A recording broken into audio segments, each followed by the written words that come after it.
আজকে আমার ভাইয়ের জন্মদিন।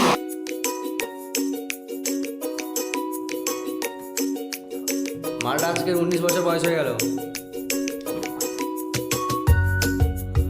আজকের ভাইয়ের জন্মদিন, কেক তো কাটা হয়েছে, এরপর অনেক কিছু ব্যাপার আছে আজকের। অনেক কিছু ব্যাপার বলতে কারো কিছু ভেবো না। মাছের ভাজা আর মাংস। মাছ আবার দু রকম আছে, কটন মাছ আর একটা কি মাছ আছে না, এটা কি লক্ষ্মী কাজল। আর এদিকে হচ্ছে চিকেন। পুরো জমে ক্ষীর হবে আজকেরও, দেখতে থাকো। প্রথমে ধরি পটল মাছ, একটু কারু কাজু না করলে হয়। একটা তিনটে, একটা দুটো তিনটে। মাছগুলোকে কাটার পর আরেকবার ধুয়ে নেব, কারণ এই যে লাল লাল লাল লাল ভাব দেখা যাচ্ছে, ক্যামেরাতে দেখতে পাচ্ছ নাকি জানি না, কিন্তু খালি চোখে ভালো দেখা যাচ্ছে।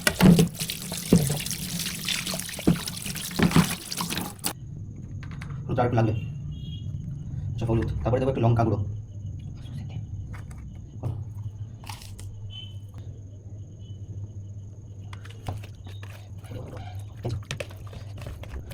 আর তোমরা একটু মাঝে মাঝে টিপস দেবে যে কেমন কীভাবে করলে আরও ভালো হয় না হয়, আমাকে জানাবে তোমরা কমেন্টে।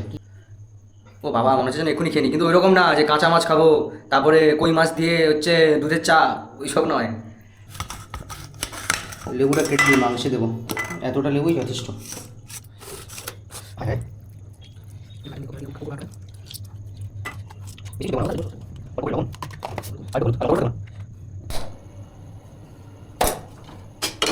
কড়াটা গরম হোক, তেলটা আর একটু দিই, অনেকগুলো মাছ আছে, দুটো করেই দিই।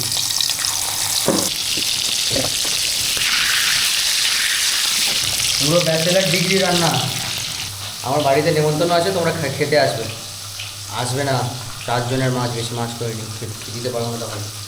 তোমরা তারাপীঠ এসে কাজলদার হাতের কষা মাংস, আরে তোমরা তারাপীঠ এসে কাজলদার হাতে খাসি মাংস খাওনি? এসো খেয়ে যাও, একবার খেলে আর কোনোদিন ভুলবে না। খুব ভয় লাগে মাঝে মাঝে যে তেল ছেটায়, এই দেখো, খুব ভয় করে, কিন্তু কী করবে, খেতে তো হবে দুবেলা। আমাদের তেল অলরেডি কিন্তু মোবাইল হয়ে গেছে পুরো। যখন কোনো কিছু ভাজি তখন এই কড়াতেই ভাজি ভালো, আর এটা হচ্ছে ভালো কড়া আমাদের। তোমরা কি রান্নাবান্না করেছো? আর যদি রান্নাবান্না করতে কষ্ট হয় চলে এসো, সত্যি করে আসবে না আবার, 4 জনের রান্না। মাংসটা কষানো চলছে, আজকে আলু ফালু কিছু দেবো না। আর তোমরা আমাকে কমেন্টে জানাও যে আমার হাতে কোন রান্না দেখবে বেশি, আবার অন্য কিছু নয়, এইসব মাছের ভাজা, মাংসের ঝোল, আচ্ছা ডিম ভাজা, এইসব ছোটো ছোটো খাবার ডিমান্ড করবে আমাকে। এতে মায়ের হাতে ডাল আলু মাখা যত যাই হোক, তার একটা মাধুর্য থাকে, ব্যাপার থাকে। যদি এইটুকু ভাত দেয় তোমাকে খেতে ইচ্ছা করবে এতটা, ওই ডাল আর আলু মাখা দিয়েই। কিন্তু রান্না আমাদের পুরো কমপ্লিট। আচ্ছা ক্যামেরাম্যান, তুমি একটু আমাদের রান্নাটা দেখিয়ে দাও। কোনো পাকামো হবে না, ক্যামেরাম্যান রাখা আছে আবার। আর হ্যাঁ, তোমার খাবার কিন্তু লোক দিও না, পরে আমার সমস্যা হবে, পেট খারাপ হয়ে গেলে আবার সমস্যা আছে। চলো রাখি, টাটা।